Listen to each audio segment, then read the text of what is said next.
Bonjour à tous les amis et bienvenue sur Astro pour Soi, une chaîne d'astrologie qui parle d'astro pour vous.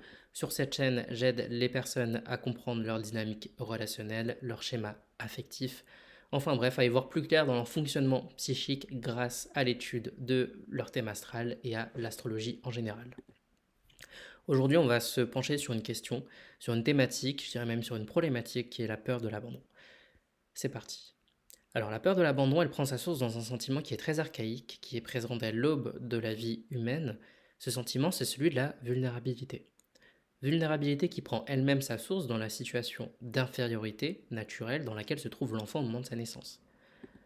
Cette infériorité, elle va faire naître, d'après le psychanalyste Alfred Adler, la fameuse volonté de puissance chez l'humain, qui va lui permettre le développement, qui va permettre le développement de l'enfant immature et dépendant vers un adulte mature et indépendant. Cette vulnérabilité et la peur qu'elle suscite, elles ont toutes les raisons d'exister. C'est tout à fait naturel. L'enfant, il est entièrement dépendant depuis sa conception jusqu'à sa naissance de la matrice maternelle. Puis pour continuer à survivre, à croître, à grandir, à se développer, il a évidemment besoin d'adultes autour de lui. Sans ça, il ne peut pas devenir pleinement autonome et arriver à un âge mature. Comment elle se manifeste, cette peur de l'abandon? Elle se manifeste déjà par le besoin d'être rassuré. Elle se manifeste aussi par l'hypervigilance émotionnelle. Voilà, on est sensible à la moindre variation émotive chez l'autre. Par de la jalousie, ça c'est assez classique. Par la peur du changement aussi. Même des changements, des petits changements on a immédiatement l'impression qu'ils menacent en fait notre relation. La question qu'il faut se poser maintenant, c'est pourquoi est-ce que cette peur, elle persiste une fois qu'on est adulte? On est intégré, on a une vie sociale, on a une vie professionnelle, on fait peut-être même des choses importantes, on a des responsabilités, on a un rôle, on fait des réunions, des machins, des trucs. Mais pourquoi dans notre relation, on est à nouveau ce petit enfant, ce petit être qui a finalement besoin d'être rassuré, cet enfant vulnérable? On va essayer de le regarder du point de vue de l'astrologie.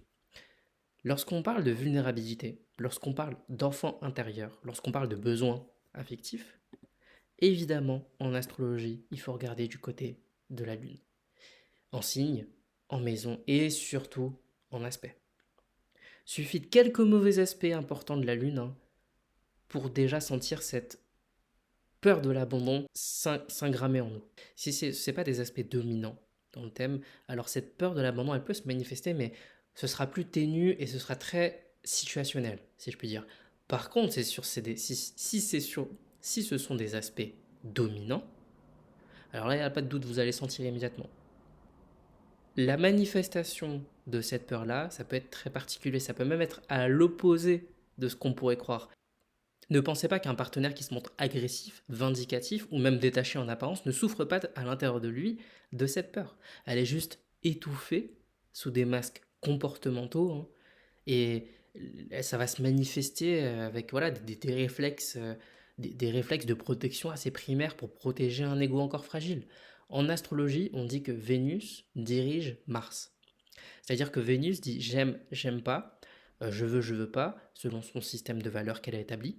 Et Mars ensuite choisit quelle action entreprendre. Est-ce qu'on fuit, est-ce qu'on combat, est-ce qu'on s'énerve, est-ce qu'on ignore? Mais à travers ces actions, ce que Mars protège réellement, c'est l'ego lunaire, c'est la Lune. hein. Euh, c'est cet ego émotif, c'est cet ego sensible, c'est ce sens de l'individualité encore incertain. Euh, c'est ce cœur affectif, c'est cette, comment dire, vraiment, c'est cet aspect à fleur de peau. C'est ça que protège Mars. Une autre planète, évidemment, qui va jouer un grand rôle dans cette configuration-là, c'est Saturne. Saturne, de par son rôle privateur.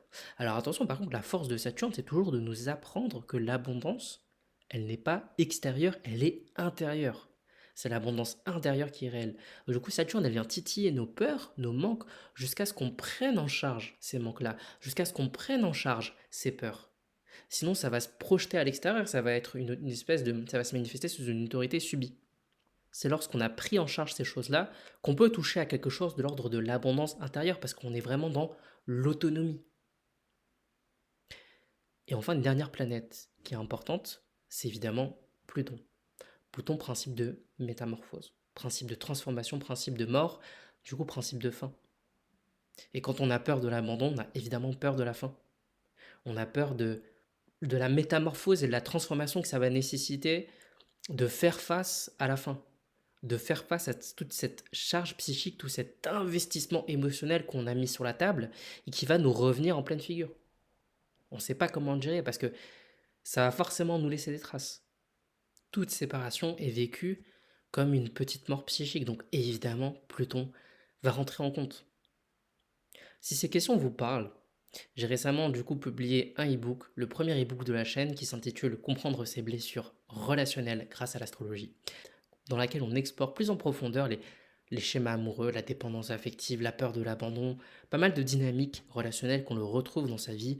On les associe je donne des pistes de réflexion pour les structures astrologiques que ça concerne, des pistes de réflexion pour commencer à en sortir, etc., etc. Donc je vous invite à y jeter un œil si ça vous intéresse. Le lien est évidemment en description. Si cette vidéo vous a plu, n'hésitez pas à lâcher un pouce bleu, n'hésitez pas à lâcher un commentaire, ça me ferait super plaisir et j'y répondrai évidemment. Et sinon, on se retrouve pour une prochaine vidéo et moi je vous dis à la prochaine, au revoir.